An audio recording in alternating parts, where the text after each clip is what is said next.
नमस्ते मित्रांनो, king of stories या चॅनलवरती आपले स्वागत. आपण ऐकत आहोत मराठी कथा गावठी भाग 1. आबानं उद्या गुढीपाडवा म्हणून आजच धोंडीबाला चिवा तोडायला सांगितला. पण त्यांच्या लक्षात आलं अमावस्या असताना चिवा तोडून चालणार नाही. त्याचा त्यालाच राग आला. वर्षाला अमावस्या लागण्या अगोदर हे काम आपण करत होतो. त्याला 2 वर्षापूर्वी पाडव्याला आपली बायको गेली तिची आठवण झाली. तिचे शब्द त्याच्या कानात चावल्यागत करायला लागले. आर धोंडबा, बाबा अमावस्या लागल, चिवा तोडून ठेव परड्यातला. तुमासनी धान्याबिगार कुंची गोष्ट कवा आलिया. माझ्या माघारी जेवतासा का उपाशीच राहतासा ह्याचा पत्ता नाही बाबा. सूद सांडल्यागत. तिचं आबाला भारी कौतुक वाटायचं. सणावाराला, शेतातल्या कामाला, घरच्या पै पाहुण्याला अगदी तिथल्या तिथंच तिचं असायचं. आबानं भिंतीवरचं कॅलेंडर घेतलं. धोंडोबाला सांगितलं, सकाळच्याला लवकर उठ, नाहीतर आजच्या दिवस इथंच नीज. भकटायला चिवा तोडायचा. मर्दाच्यानू ती गेली तर कुणाला ध्यान नाही, नि मला बी. तुझा तरी चिवा तोडलास का? ते कवा? माझ्या तरी ध्यानात हाय व्हय. तुम्ही सांगितल्यावरच ध्यानात आलं. नि तुम्हासनी सांगायचं म्हणून काल दुपारच्यानं ठरवलं, खरं इसरूनच गेलो. फणस टेकावलं 10 चिवं कुणी तोडल्यात. धोंडीबाला आपला चिवा तोडायचा किंवा आबांना चिवा तोडून द्यायचा ही गोष्ट अवघड वाटत नव्हती. परंतु गेले 7-8 दिवस तो घराकडं निजायला गेला नव्हता. तवा मी म्हणतोय, चोराला चालण्याची भीती. अमावस्या म्हणजे सोनं. परड्यातलं चिवं तोडणा परास मी फणस टेकावरलंच आणतो.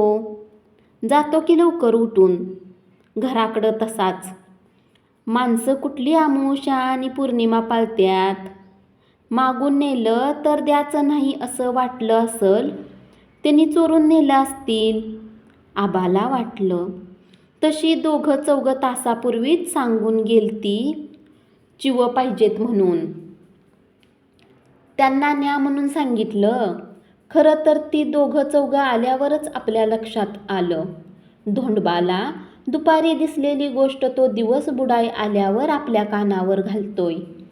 ते मी विचारल्यावर आबानं धोंडबाला सांगितलं, जा खरं तोंडाला तोंड वळकायच्या आत चिवा इथल्या इथं टाकून जा, तुझी गुढी उभा करायला. नाहीतर परड्यातलं मी तोडतो. नको उगच इथं आणि कशाला. आता काय पावसाळा हाय वय, चिवा तोडला की लगेच कोंब यायला. एकाच बेटाचं मात्र झालंय ते होऊ दे. नि परड्यात वाड्याला सोबल असा चिवा बी तसा मोठा नाही. मी येतो सकाळच्याला लवकर.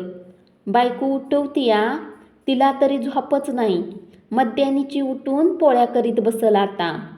आर कुणाच्या हाताखाली वाढली या. तुझी मालकीनच होती तशी. आबाला बायकोची परत तीव्र आठवण झाली. आबा आज चिवा खडसून सावलीत ठेवून तयार असायचा त्या. ते काम वेगळं. धोंडीबा आबाच्या मालकीनीविषयी जाता जाता सांगायला लागला. धोंडीबा गेला. आबा आपल्या बायकोच्या आठवणीत परत हरवून गेला.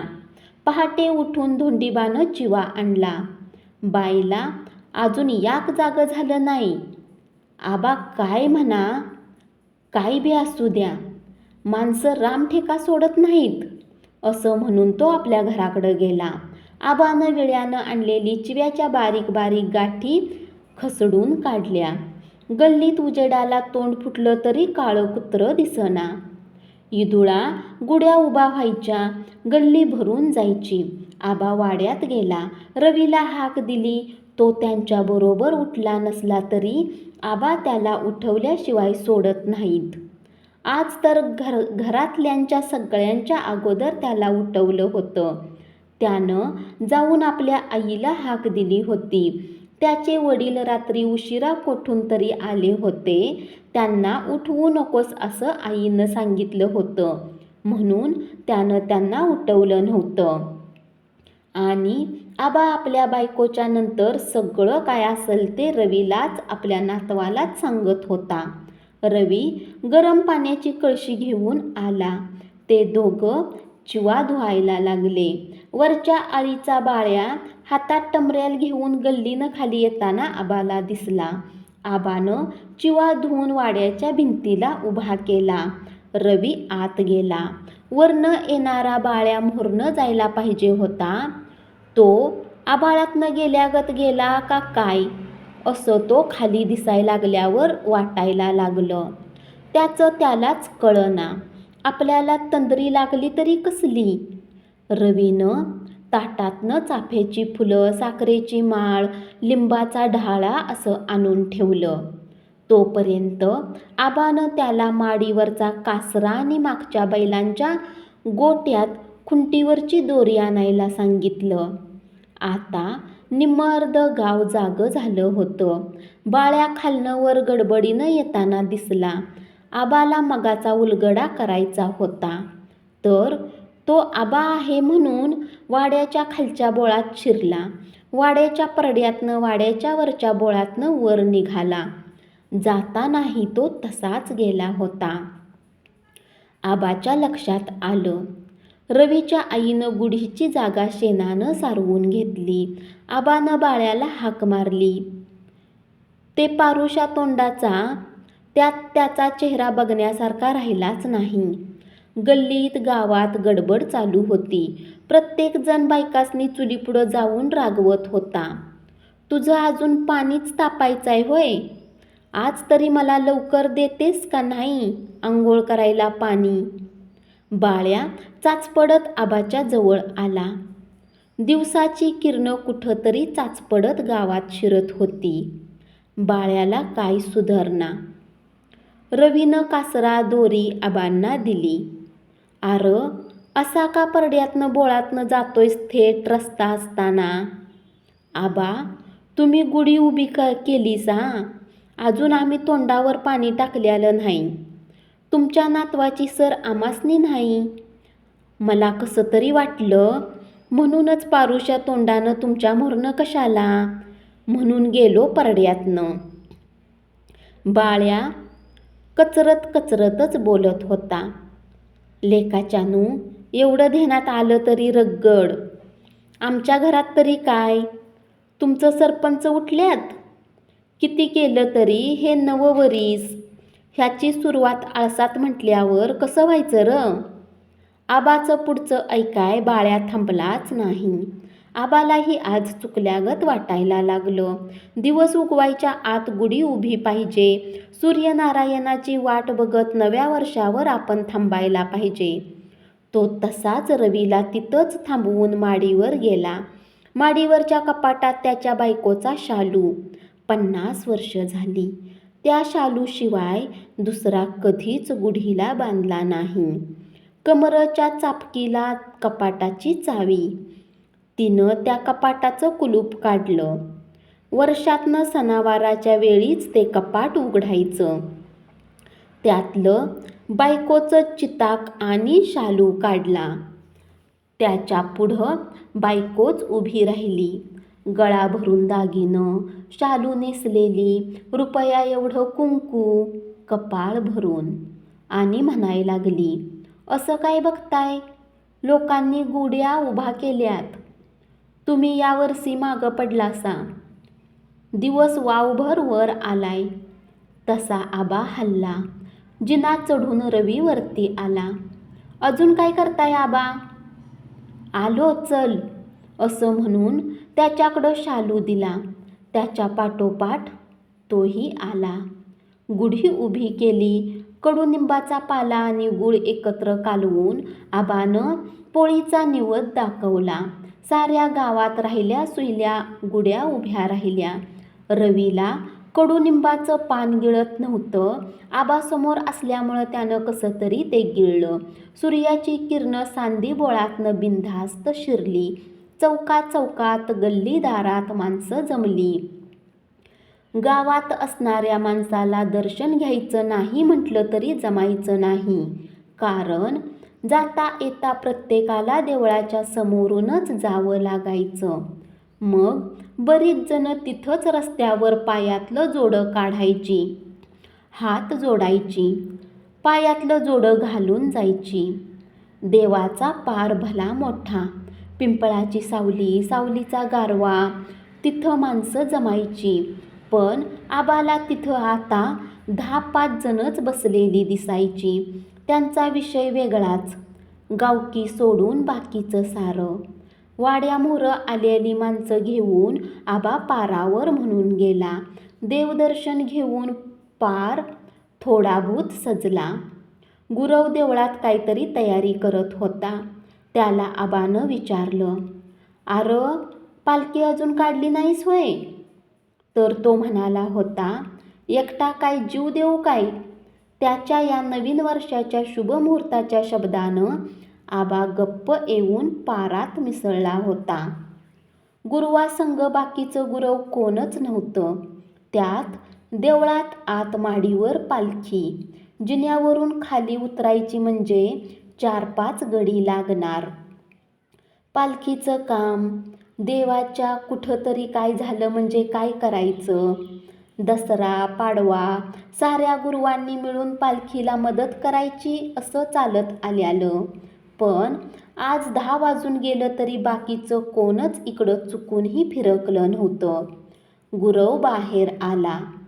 पारावरच्या 2-4 त्यानं बोलावलं. त्यांनी उपकाराचं शब्द काढलंच. ते गप्प ऐकून घेऊन कशी तरी पालखी देवळाच्या दारात आणून ठेवली. तो त्यावरची धूळ झाडायला लागला. पारावरचा एक जण त्याला म्हणाला, "आगा, नुसती झाडून काय उपयोग? वर्षात 2-3 येळा काढताय तर तुमचा एवढा आळूस? धुवून घे." त्याला ते पटलं नव्हतं. तो बडबडतच गुरुवाच्या आळीकडं बघत गेला. "एकट्यानं मरायचं आहे? आतलं देवळातलं बघू का बाहेरचं बघू? अजून देवाला पाण्याचा पत्ता नाही. बाकीची गुरवं कुठं गेलीत र?" आबा म्हणाला, "आता तुम्हासनी माहीत नाही होय?" असं म्हणीत बादली भरून आणलेलं पाणी त्यानं पालखीवर फेकलं. आबाला ते एखाद्या म्हशीच्या अंगावर टाकल्यागत वाटलं. "आर, तुमची भांडणं? देवानं काय केलंय? सणावाराला तरी इसरीत जावा की." आबाला त्याचा राग आला. "कुणी सांगायचं?" असं म्हणून तो पालखीवरचा अभरा, देवाची गादी आणायला देवळात गेला. कपाटातलं सारं काढून त्यानं ते आणलं. त्याला वाटत होतं कोणतरी येईल, त्याला ते काम लावू, आपण देवळाचं आतलं बघू. पण कोणच आलं नाही. त्याला बाकीच्या गुरुवांचा तर रागच आला, पण आपल्या घरातल्यांचाही आणि पारावरच्या साऱ्यांचा. "मी म्हणतो, पोरगा एक शाना झालाय. तिला समजत नाही. निदान देऊळ झाडून तरी काढलं असतं. मी हे काम केलं असतं. बघू घराकडं सांगायचं की नाही. त्यासनी तरी आठवण येते का? एवढं साल काढतो. एका पाडव्यानं देव तरी आणि मी तरी काय म्हातारा होतोया होय? पुढच्या सालाला बोलायचं. बायला तवर गप्प बसायचं." त्यानं आणलेला अभरा उभ्यानंच झाडला. त्यातनं उडलेली धूळ सूर्याच्या किरणानं जास्तच त्याला वाटली.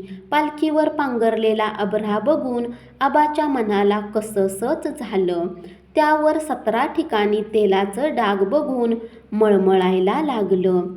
या गुरुवासनी साधं सुचना. उपकार केल्यागत चाललंय गावावर नि देवावर. त्यांच्या जीवाव जगत्यात ते बी इसरायचं. बोलून पाण्यात धोंडाच. दिवस कासरं 2 कासरं वर चढला. पारावरच्या माणसात फारशी वाढ झाली नव्हती. गावचं पुढारी आपापल्या दारात 4 चौघात घोळकं करून होते. पारावर बसलेल्यांनी हा पार भुल्ल्याला पाहिला होता. त्यांना वाटायला लागलं, पुढच्या वर्षी ह्यातली किती हा पार सजवायला राहतील, मागच्या वर्षातली किती आज दिसत्यात.